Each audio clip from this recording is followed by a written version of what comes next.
Hello, hello. Welcome back to Theodicy Podcast, of course, with your girl Word. I am back in the building.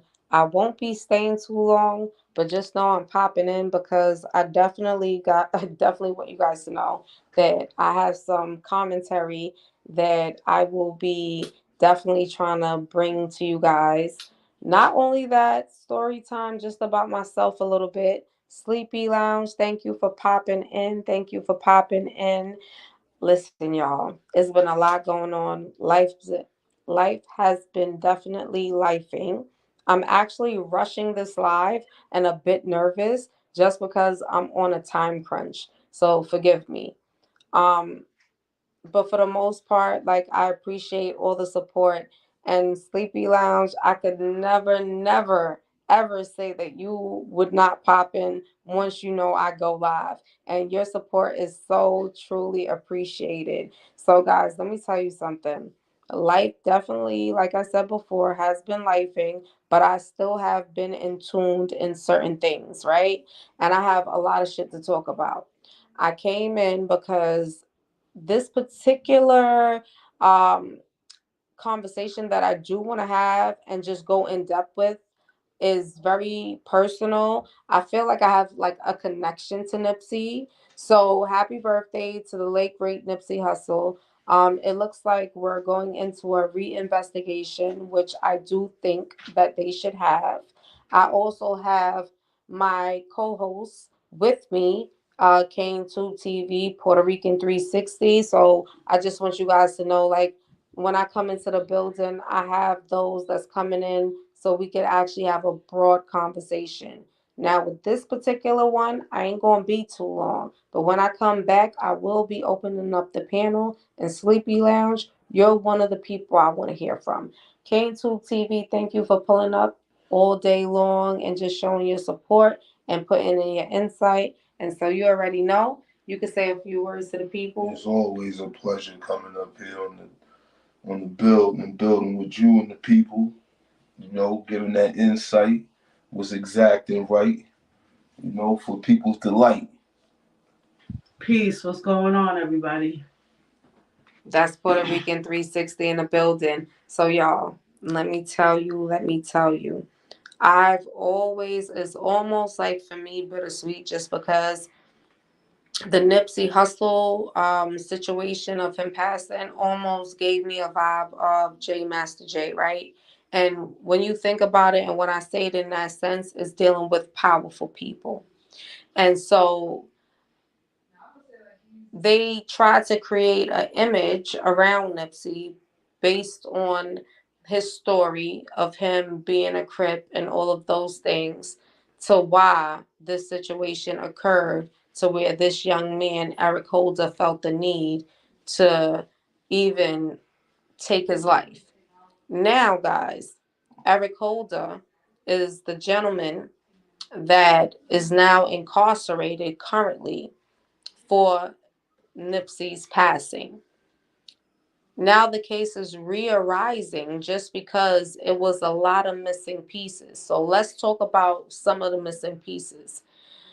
When the news people brought out the the the whole situation and put out reports on what took place on Nipsey's passing, it was said to be that Nipsey knew Eric Holder and that they had prior beef and all of that. Fast forward to where we're at right now in 2024, we have his brother, Sam. Sam is the one who did an interview on Big Boy TV. And Sam was speaking, but he was speaking in terms with saying what he needed to say, but not saying too much. And I feel like for those of you who are people to analyze, you'll be able to catch certain terminology, especially just dealing with the streets, right? Eric Holder is currently saying that he never knew who Nipsey was. He was paid to do the job. And so he's trying to get a retrial. So where we're at is where the retrial is. But however, If you guys are familiar with Whack 100, Whack 100 is all over the place. He's on a lot of social media platforms. Um, right after, I would say about maybe 6 or 7 months after Nipsey passed, Whack 100 did an interview speaking on a particular individual that he felt that he already knew had ties to Nip's demise. The craziest shit about this is DJ Khaled is the person that is in between what took place regarding Nipsey's demise. Allegedly. Allegedly. So now, with what I just gave you guys, and guys, this is definitely allegedly. What I just spoke on is definitely allegedly. Sleepy Lounge TV says, salute Kane Tube TV. Yes, salute, salute. Salute, salute. What are your thoughts on even hearing that possibly it's a lot more situations that may have took place right before Nipsey's passing to even have I mean basically where we're at right now to end up at his demise, like was just everything, like we heard different type of situations, so I don't know, but the resurface is questionable. I would say that. Well, you know what? We're going to dig into it.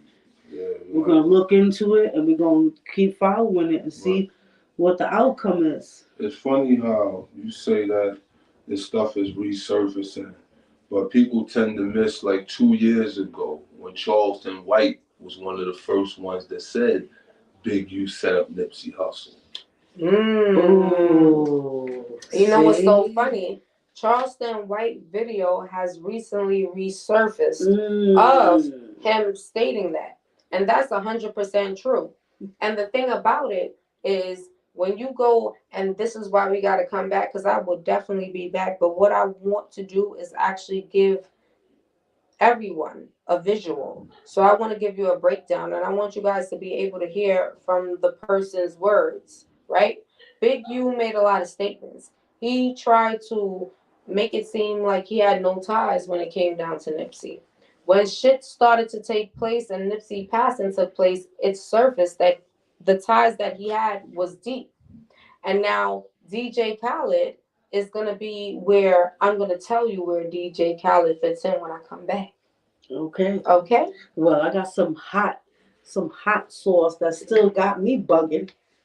So allegedly, Drea Kelly and Cisco from Love and Hip Hop, the producer nigga, one of the Creep Squad members, allegedly have been in an 11-year relationship, and nobody ever knew until about 2-3 days ago. I mean, when I think about Drea Kelly, I think that I could see her keeping a lot of secrets because not for nothing, look who she was with. Yeah, she really never had Look who she was with. She really never had a normal relationship. I don't think she would ever understand what a normalized relationship is. Now, I'll be honest with you. Cisco, he's a part of the Creep Squad. I don't feel as though Cisco is a bad person. No. I feel like Cisco is a man that always tried to find his niche into where he wanted to fit in to make money, and he does have a dope talent. You get what I'm saying? So I do feel like Cisco, them being together for 11 years, showed that she was able to find love in the most, and guess what? It looks odd, right? But for them too, it perfectly fits. Yeah. If that makes sense. Sometimes, right? Sometimes you get a couple or people that meet each other, right? And they both equally have been through hell and back. Correct. You know what I'm saying? And they meet each other, and that kind of like brings them together because they exactly want the same thing. Right. And even with the statement of And they rather opposites, keep it.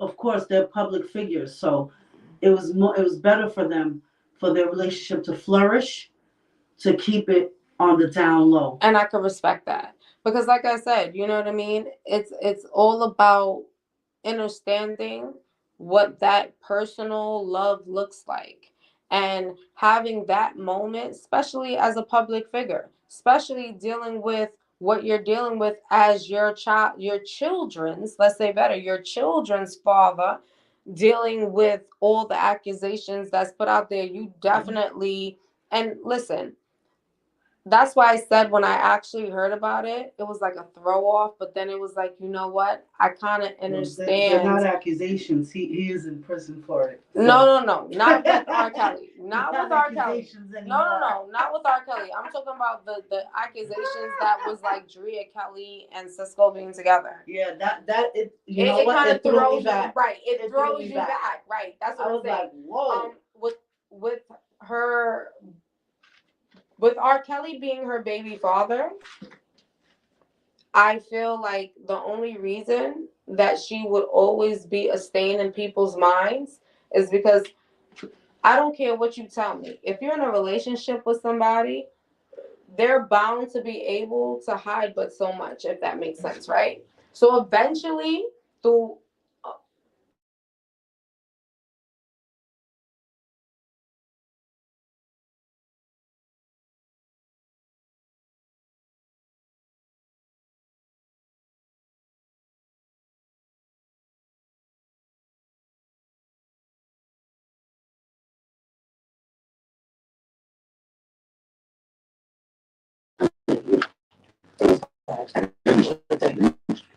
But I hope that they're comforting each other in their pain because they both have their own pain. And if it's working for them, then good luck to them. I feel like Shit. that part, if it works, and good luck. But like I said, unfortunately, If it's not broke, don't fix it. Goddamn. I mean, that too. That too. But guys, let me tell you something. I will be back with more commentary. I came in. I definitely did two lives before this shit and deleted it because it was just like, oh my God. But guess what? I told myself I'm dedicated to coming live and just drop it in. I will be back. And when I come back, I will be back with my evidence. Okay? Because we're going to do our own investigation and put our own thoughts into what we think actually occurred the day Nipsey Hussle life was taken. It's sad to say it because his birthday just passed on August 15th. Happy belated birthday. And I'm sure that he left a lot of like just inspirational thoughts and feelings with others. But like I said, you're gonna hear from Nipsey Hussle himself. You're gonna hear from Big U. You're gonna hear from a lot of players, even Whack 100, because then we can then go off of opening what we think or what we feel may have took place or why it happened. And like I said, DJ Khaled is the cliffhanger for all of us because how he fits into the play, it'll blow your mind. And then to find out that that may have been the reason for Nip's demise, that's the most saddest shit about it because it wasn't even something that was that big, guys. So, with that being said, this is your girl Word, the Odyssey podcast. Please subscribe, hit the up like button, notification bell. I will be back in the building. Puerto Rican 360, King Tube TV. It is always a pleasure just to have you guys back in the building with me and us sharing like minds. With that being said, I want to let them send it off. So look forward to us coming back and just look forward just to understanding how far we could go with just analyzing the smaller things to get to the bigger, right? So, all right, guys. KingTube TV. It's always a pleasure once again coming up here. Unfortunately, it was a short build, but next time we come back, we're going to get real in depth, with more hard hitting facts to close this thing out. And as always, peace. Peace, everyone. And just to add on, rest in peace to Phil Donahue. Just heard that he passed away. R.I.P. R.I.P. Peace out, everyone. Have a good evening. Peace. Until next time.